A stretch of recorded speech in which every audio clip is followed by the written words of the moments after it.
Hey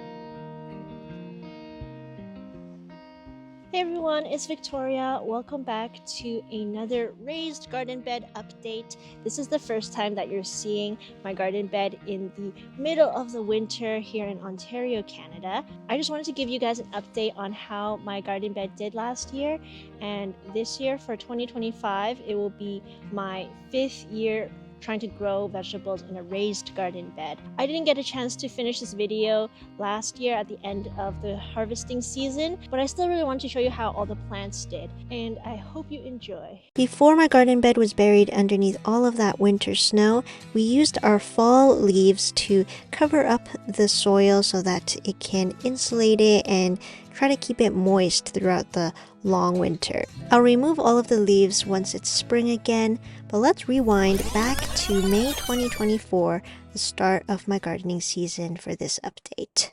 May is usually when I start to transplant the seedlings that I grew indoors, and you'll see I already have this grassy plant, which is garlic. I grew them from these garlic cloves that I soaked in some water. And once the roots came out, I just buried them into my garden bed in October of 2023 and then waited the whole winter to see if they would sprout, which they did, and you'll see how big they actually grew. I really hope that these leaves were beneficial to the soil, like being able to break down and add a little bit of nutrients to the soil. I'm not really sure if it works well, but I also included some new soil and compost for this year. I always top it up because the level of the soil falls after the winter, and so I add some manure, some chicken manure here, and then I'm ready to plant. So in March of 2024, I started my seeds indoors using this little greenhouse kit. I got it on sale, which was why I'm using this, but you don't have to use these kind of pods to start your seeds. You can always just start them in any little container. I didn't record progress of the seedlings, but I promise you I did grow these all indoors myself and transfer them to larger pots as they grew. Here's one of my baby tomatoes that I grew from seed, and I'm ripping off its lower arms. This is so I can bury the stem deeper into the soil and allow for more roots to grow. I also tried growing broccoli for the first and possibly last time, which I will explain later once you see them grown up, but this is what they look like as little seedlings that I started indoors. And I also had a variety of leafy greens like spinach, bok choy, and lettuce. The other side of this garden bed gets more sunlight, so I put my red bell pepper seedlings here, and then I covered these with some little greenhouses from the dollar store that just to keep some of the humidity and heat for them. Behind the bell peppers, I planted these Chinese eggplant seedlings that I got from a supermarket. And again this year, I tried to grow carrots from this seed tape. Carrots have just been always difficult for me. Even if we raise the soil level, I'm just not sure how to grow carrots. Maybe it was the seeds, I don't know. But you'll see how they turned out. And then the last two seedlings I planted were these zucchini ones that I got from a grocery store as well. I wanted to grow carrots, broccoli, zucchini, bitter melon, lettuce, tomatoes, beans and peas, eggplant, bell peppers, and okra. A little overcrowded now that I'm looking back. By June, my bell peppers were doing really well under these greenhouses, so I will definitely be using these again for this year. When I saw that some of my garlic leaves were starting to die off, I figured it was time to start pulling them out. So here is the result of my little garlics that I grew from cloves. They're tiny, but it was really cool to see them like a full garlic from a clove. I really didn't expect much from this. It was more of an experiment to see if I could actually make a whole garlic from a clove, and these were really tiny whole garlics. By July, summer was in full swing. Flowers are blooming and my plants were thriving. So here's the look of it. One of the plants that was not thriving was my pole beans. They were kind of slow last year, but everything else, huge. This mess here is the broccoli. And then my bitter melon that was growing on these nets, these are climbers, so they go really high up and they were already fruiting very well. Bitter melon is pretty easy to grow. These kind of look like mint or weeds, but it's my favorite spinach. And then broccoli. Oh, I did not realize how big broccoli grew, but here are the little heads of broccoli, just a single one on each plant, so I didn't realize it took so much space just to grow one of them. And this variety also attracted a few pests that really enjoyed eating the leaves. I was in Japan for 2 weeks of July, so by the time I came back, I was greeted by all of these tall peppers and eggplant, just no fruiting yet. And I also had my snow peas growing and some pole beans that were finally starting to climb, but it wasn't as abundant as previous years. Again, the bitter melon grew very well. I usually don't have any issues with them since it doesn't seem like any bugs like to eat them. And to be honest, I don't really want to eat bitter melon either. It's more for my parents who enjoy the taste. But yeah, they're so easy to grow and you can always cook it with some eggs for a quick dish. Broccoli and bitter melon were some of my first harvests for the 2024 season in late July. In August, I still had some broccoli growing, carrots were starting to grow up front here, and my snow peas were about ready to start harvesting. My bell peppers are finally starting to show. You can see all of these little fruiting buds over here, the most that I've ever gotten throughout my years of using this raised garden bed. And they're just like tomatoes. You can get so many of them on one plant, but it just takes it so long to finally come out. Same thing with okra up at the front here too. They take quite a long time. Wow, look at this huge zucchini. I guess this variety just grows closer to the ground. I thought it would be a vining plant like cucumbers, but these grew very close to the ground. And look at this long zucchini. Really nice, but I think I only got 2 of them. Finally, in this sea of green, I saw one red tomato, which was really weird, to be honest. My first beefsteak tomato. Also, my eggplants that were behind the peppers started coming up as well, and lots of them on one plant. By mid-August, a lot of my tomatoes were starting to ripen, and these are beautiful red Roma tomatoes, my favorite pasty tomato for dishes. And my bell pepper, oh my gosh, this is the most beautiful bell pepper that I have ever grown. Just one thing that I forgot about these bell peppers, there were supposed to be red bell peppers. I thought I grew green bell peppers, so I just cut them because I thought they were ready, but I forgot I was growing red ones, so let's just say they were green. I was showing my friends the bell peppers I grew and I received some very nice comments.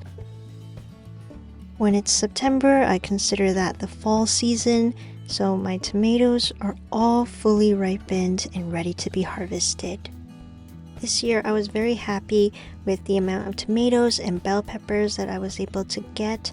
These bell peppers are the most beautiful peppers I've ever grown. And the eggplants, although I had a lot of them, they were all kind of small but still very abundant. Pole beans also finally came out and they grew pretty okay eventually. Like, they weren't as much as the previous years, but they still came out and were just all bundled up at the top of these poles.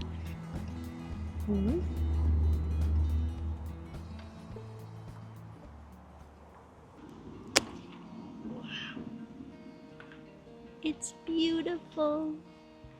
I grew this from a little baby seed, and now it is a whole green bell pepper.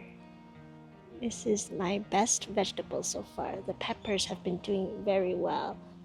And then we have this one eggplant that looks like it was bitten or like scratched by a squirrel.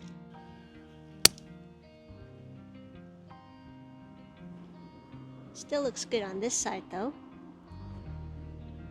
I'm going to fill up this nice tray here, and then I'll show you the final result. I can't forget my green beans. These are very long beans. This one I also grew from seed, but it grew very strangely. It went all the way to the top here, and all the leaves are just crowded up here, and then there's nothing down here. But one of them also was bitten by some sort of animal, so it passed away. Now we have just a few beans this year, much less than last year. At least it's something. My beans. One of my favorite parts of harvesting vegetables is getting to put them together into a beautiful spread. So I have this little tray, this round thing, and I just put all these different colors together. It looks so pretty, and I just love looking at my vegetables that I grew. There's truly nothing more satisfying than cutting into your own vegetables that you grew from a tiny little seed to a giant plant, and it's just so beautiful to look at growth and how life forms.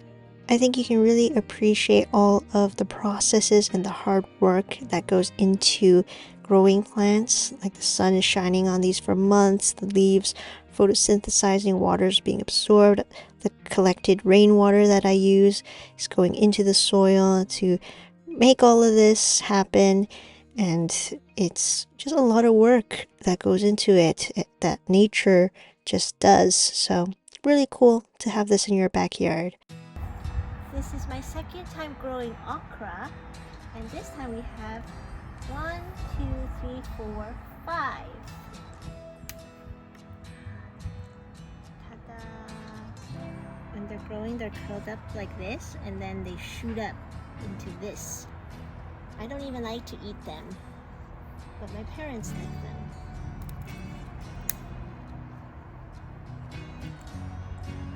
Yay! And then these are more of the green peppers that are actually red peppers, so I'm going to wait for them to change color. But even if you take them off now, they still taste really good. I don't water it enough. It's thicker though. Oh, okay. Baby carrot. Better. Better. Yes! This one looks like a carrot. Okay. This one looks like a great carrot. Maybe just organic carrots are all like that. Wow.